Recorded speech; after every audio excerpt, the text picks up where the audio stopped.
কেমন আছেন সবাই? এই ভিডিওতে আমি এমন 10টা বই নিয়ে কথা বলবো যেই বইগুলো আপনারা এক বসায় পড়ে শেষ করতে পারবেন। প্রথম যেই 5টা বই নিয়ে কথা বলবো সেই বইগুলো হচ্ছে ইংরেজি, একটা হচ্ছে দ্য প্রফেট। এটা হচ্ছে এমন একটা বই কালিল জিবরানের, বিশ্ব সাহিত্যের সেরা একটা ক্লাসিক বই, যে বইটা আমাদের জীবনের যেই গুরুত্বপূর্ণ উপাদান, হ্যাঁ, কথা বলা, সন্তান, তারপর টাকা পয়সা, তারপর বন্ধু বান্ধব, হ্যাঁ, গুরুত্বপূর্ণ যেই জিনিসগুলো সেই জিনিসগুলো নিয়ে এই বইতে আলোচনা করা হয়েছে। হ্যাঁ, একদম সাবলীল সহজ ভাষায় আলোচনা করা হয়েছে, যে বইয়ের প্রতিটা লাইন আমাদের জীবন বদলে দিবে। হ্যাঁ, তো অন্যান্য সেলফ হেল্প বই না পড়ে এই বইটা সবারই পড়া উচিত, সবারই, এবং এই বইটা এক বসায় পড়ে শেষ করতে পারবেন। হ্যাঁ, কবিতার আদলে বইটা একদম মাস্ট রিড। এ ক্রিসমাস ক্যারল চার্লস ডিকেন্সের এই বইটা হচ্ছে এমন একটা বই যে বইটা আপনার লাইফে ফিলোসফি চেঞ্জ করে দিবে। হ্যাঁ, আমরা তো আসলে বর্তমানে বাঁচি, হ্যাঁ, কিন্তু আমরা মনে করি যে আমাদের ভবিষ্যৎ আছে, অতীত আছে। আসলে কি, বর্তমানটাই একসময় অতীত ছিল এবং বর্তমানটা একসময় কি ভবিষ্যৎ হবে। হ্যাঁ, আমাদের সাথে আছে শুধু বর্তমান। তো সেই বর্তমানে কিভাবে বাঁচতে হয়, আমাদের যা আছে সেটা নিয়ে কিভাবে সুখী থাকতে হয়, এবং আমাদের অতিরিক্ত সম্পদ কিভাবে বিলিয়ে দিতে হয়। হ্যাঁ, যদি তিনজন ভূত আসতো অতীত থেকে, বর্তমান থেকে এবং ভবিষ্যৎ থেকে, আমাদের বুঝিয়ে দিত এই গল্পের নায়কের মতো, নায়ককে 3টা ভূত এসে বুঝিয়ে দেয় অতীত থেকে, বর্তমান থেকে, ভবিষ্যৎ থেকে, যে তোমার এখন কি করতে হবে, কি করণীয়। হ্যাঁ, তো এই বইটাও আমার চার্লস ডিকেন্সের সকল বই আমি এক সময় পড়ে ফেলবো, এবং হয়তো আমি চার্লস ডিকেন্সের সবগুলো বই নিয়ে একটা ভিডিও করবো হয়তো 1 বছর পর। এবং চার্লস ডিকেন্সের এই বইটা, এ ক্রিসমাস ক্যারল, আপনার জীবনটাই পরিবর্তন করে দিতে পারে। হ্যাঁ, তো এই বইটাও মাস্ট রিড। তারপর হচ্ছে ফ্রান্স কাফকার মেটামরফোসিস, ইতিহাসের সবচেয়ে যুগান্তকারী একটা বই, যে বইটা সবার প্রিয়, যারা সাহিত্যের পাঠক তাদের সবার প্রিয়, এবং ফ্রান্স কাফকার লেখা সাবলীল ভাষায় সবচেয়ে ভালো একটা বই, যে বইটা আমাদের বলে যে আমাদের সমাজে আমরা যখন চাকরি বাকরি হারিয়ে ফেলবো, আমরা যদি প্রতিষ্ঠিত হতে না পারি, আমাদের কাছে যদি টাকা পয়সা না থাকে, তাহলে আমাদের কোনো মূল্য নেই। হ্যাঁ, পরিবার, সমাজ আমাদের বাগারে ময়লায় ফেলে দিবে। হ্যাঁ, তো এটা খুব খুব সত্য কথা, যে আমাদের প্রতিষ্ঠিত হওয়া লাগবে, যেন আমাদের বই পড়তে হবে, বই আমাদের পরিবর্তন করবে। তো এই বইটা পড়ার পর আপনি বুঝে যাবেন যে আমাদের সমাজের নির্মম সত্যটা, যে আপনি যদি টাকা পয়সা না কামাতে পারেন, আপনার কাছে যদি মানি না থাকে, money is a second god, এই কথাটা খুবই গুরুত্বপূর্ণ এবং এই কথাটা আসলেই যুক্তিযুক্ত। হ্যাঁ, টাকা পয়সা না থাকলে যে আসলে কোনো কিছুর মূল্য নেই। দেখেন, বই কিনতে টাকা লাগে, তো সবকিছু টাকার উপর ছিল, তো টাকাটা অনেক গুরুত্বপূর্ণ। এবং এই বইটা পড়ার পর আপনার জীবনে একটা বিশাল বড় পরিবর্তন আসবে, আমি সেটা গ্যারেন্টি দিয়ে বলতে পারি। এবং আমি এক সময় ফ্রান্স কাফকার সকল বই যখন পড়ে ফেলবো, তখন ওনাকে নিয়ে বিস্তারিত আলোচনা করবো। এবং ফ্রান্স কাফকাকে আপনি বিস্তারিত জানতে চাইলে উইকিপিডিয়াতে কিংবা ফ্রান্স কাফকা লিখে সার্চ করতে পারেন। সেনেকার on the shortness of life, এই বইটা আমাদের শিখাবে যে আমাদের জীবন ছোট না। যদিও আমরা মনে করি যে 80 বছর, 90 বছর, 70 বছর অনেক ক্ষুদ্র সময়, এটা আসলে ভুল।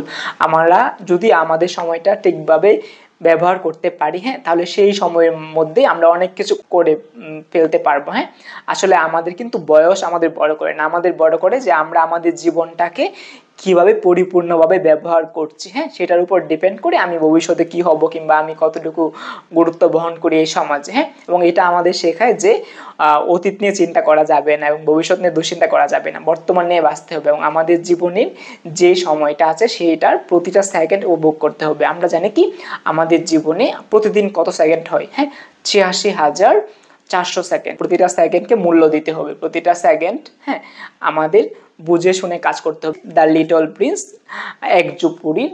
তো এই বইটা এমন একটা বই, যে বইটা অনেকে বলে কি এটা ছোটদের বই, আসলে এটা ছোটদের বই না, এটা হচ্ছে ছোট বড় সকলের বই। এবং এই বইটা পড়ার পর যদি আপনার ভালো না লাগে, তাহলে বুঝতে হবে যে আপনার অনেক সমস্যা আছে। হ্যাঁ, এবং এই বইটা আপনার প্রতি বছর একবার করে পড়া উচিত, সবার পরিবারের সবার পড়া উচিত, প্রতিটা মানুষের পড়া উচিত। হ্যাঁ, এবং এই বইটা আমি আপনাকে হাইলি রেকমেন্ড করছি।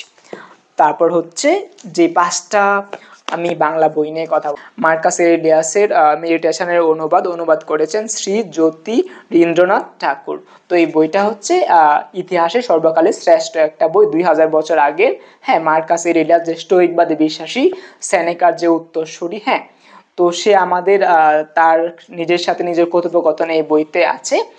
এই বইটা সে ডায়েরি আকারে লিখেছিল। কোনো সময় ইচ্ছা ছিল না যে এই বইটা থেকে সে বইটা প্রকাশ করবে কিংবা এটা বই আকারে প্রকাশ হবে, তার নিজের জন্যই লিখেছিল। এবং এই বইতে আমরা আমাদের জীবনের সকল সমস্যার সমাধান পেয়ে যাব, জীবনের গুরুত্বপূর্ণ দার্শনিক যে প্রশ্নগুলো, হ্যাঁ, যেমন আমি কে, আমি কোথা থেকে আসলাম, হ্যাঁ, এবং আমাদের জীবনটা কিভাবে অর্থপূর্ণ করা যায়, প্রতিটা সময়কে কিভাবে মূল্য দেওয়া যায়, আমরা কিভাবে প্রতিটা সময় সুখে থাকতে পারি, হ্যাঁ, তো সেইটা আমরা জানতে পারবো। এবং আমাদের জীবনের সবচেয়ে বড় সমস্যা কি জানেন, যে আমরা সার্কেল অফ ইনফ্লুয়েন্স আর সার্কেল অফ কনসার্ন, মানে আমাদের যা নিয়ন্ত্রণে আছে এবং যা নিয়ন্ত্রণে নেই সেটার মধ্যে আমরা পার্থক্যটা বুঝতে পারি না। হ্যাঁ, আমাদের যে বহির জগৎ, যেটা কার্যকারণ নিয়মের মধ্যে আবদ্ধ, সেটা আমাদের কোনো নিয়ন্ত্রণ নেই, কিন্তু আমাদের যেই মনোজগৎ সেটার উপর আমাদের সম্পূর্ণ নিয়ন্ত্রণ আছে। হ্যাঁ, তো মনোজগৎ নিয়ন্ত্রণ করার মাধ্যমে আমরা অলওয়েজ সুখী থাকতে পারি, এবং আমাদের যে বহির জগৎ সেটাই কিন্তু আমাদের দুঃখ দেয়। তো সেটার উপর আমাদের কোনো হাত নেই যদিও, তবে সেটা আমরা প্রভাবিত করতে পারি। তো এই বইয়ের প্রতিটা লাইন, যেমন আমি যদি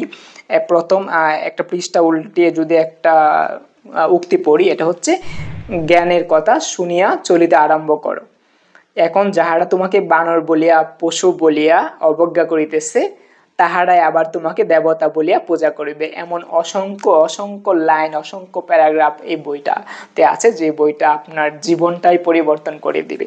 তারপর হচ্ছে নায়কের নৈপথ্য। এখানে হচ্ছে বিভিন্ন ফুটবলার, ক্রিকেটার, যেমন সাকিব আল হাসান, বিরাট কোহলি, উইলিয়ামসন, তারপর footballer Lionel Messi, Christopher Ronaldo, তারপর টেনিস তারকা রাফায়েল নাদাল, তো তাদের জীবনী নিয়ে 11 জন কিংবদন্তির জীবনী নিয়ে অসাধারণ এই বইটা। প্রতিটা জীবনী 10 পৃষ্ঠার।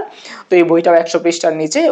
এই বইটা হচ্ছে লিখেছে অমলান মুস্তাকিম হোসেন। হ্যাঁ, তো এই বইটাও পড়তে পারেন, কারণ জীবনী পড়া আমাদের জন্য খুবই গুরুত্বপূর্ণ। তারপর হচ্ছে আমার অনেক প্রিয় একটা ছোট গল্পের সংকলন, এই বইটা আজকেই পড়েছি, মহাপৃথিবী, সুনীল গঙ্গোপাধ্যায়। এই বইয়ে প্রায় 9টা ছোট গল্প আছে, যে ছোট গল্পগুলো অসাধারণ। ইন্দিরা গান্ধীকে নিয়ে ছোট গল্প আছে। হ্যাঁ, আমরা অনেকে হয়তো ইন্দিরা গান্ধীকে চিনি, তো ইন্দিরা গান্ধীকে নিয়ে একটা ছোট গল্প আছে, যেখানে রাষ্ট্রনায়কদের মনস্তত্ত্বটা খুব খুব ভালো করে বুঝিয়েছে। আবার আরেকটা ছোট গল্প আছে, যে ছোট গল্পে আমাদের যে দরিদ্র অসহায় পরিবার, যারা প্রতি বছর সন্তান জন্ম দিয়ে তারপর সন্তানদের জন্য নরক তৈরি করে মরে যায়, অনেক আছে না পরিবারের বাবা মা, তো তাদের নিষ্ঠুর যে আখ্যান, সে আখ্যানের কথা বলেছে। একটা গল্প আছে সাংবাদিকদের নিয়ে, সাংবাদিকরা কি করে, কোন জায়গায় ঘুরতে গেলে তারা কি করে, তারা রিপোর্ট করার সময় ল্যাঙ্গুয়েজটা কিভাবে ভালোভাবে ব্যবহার করা যায়, কিংবা কিভাবে রিপোর্টটা আরো জনপ্রিয় করা যায়, সেটা চেষ্টা করি। তো এইরকম 9টা অসাধারণ ছোট গল্প, যে ছোট গল্পগুলো এক একটা আপনার এক একটা অভিজ্ঞতা হবে, এবং এই বইটা পড়ে আপনি সমাজকে, আমাদের দেশকে আরো ভালোভাবে জানতে পারবেন। আর এটা হচ্ছে নীল কৃষ্ণচূড়ার জন্মদিন। এটা হচ্ছে ইমতিয়াজ শামীমের। এই বইটা হচ্ছে একটা উপন্যাসিকা, 100 পৃষ্ঠার নিচে। এই বইটার মাধ্যমে অসুখী দাম্পত্য জীবন এর কথা বলা হয়েছে। আর একটা বলা হয়েছে যৌনতার যে টেবু আছে আমাদের সমাজে, বিভিন্ন যৌনতার টেবু। হ্যাঁ, আমাদের যৌনতার বিভিন্ন ফ্যান্টাসিগুলো আমরা মানতে পারি না, কিংবা আমাদের যদি কারো সন্তান না হয় কোনো দম্পতি, তাহলে আমরা আর চোখে বাঁকা চোখে দেখি। তো সেটাও খুব সুন্দরভাবে যৌনতার টেবুগুলোকে এখানে ভেঙে দেওয়া হয়েছে। এবং ইমতিয়াজ শামীম আমার প্রিয় একজন লেখক, এই বইটা পড়তে পারে। আমার অনেক অনেক অনেক প্রিয় একটা কবিতার বই, ভাস্কর চক্রবর্তী, শীতকাল কবে আসবে সুপর্ণা। তো এই কবিতার বইটা আমার এত প্রিয়, এই বইটা যে আমি কতবার কিনেছি। আমি যখন দোকানে যাই, বুকশপে যাই, তখন আমি মনে হয় যে বাসায় এই বইটা নেই, আবার বাসায় থাকলে আমি গিফট করে দিই। তো এই বইটা অনেক অনেক অনেক গুরুত্বপূর্ণ, মানে আমার জন্য অনেক গুরুত্বপূর্ণ। এই বইয়ের প্রতিটা কবিতা আমি অনেক অনেক পছন্দ করি। আমি একটু কবিতা আবৃত্তি করি, যদি আমার আবৃত্তি হয় না মাফ করবেন।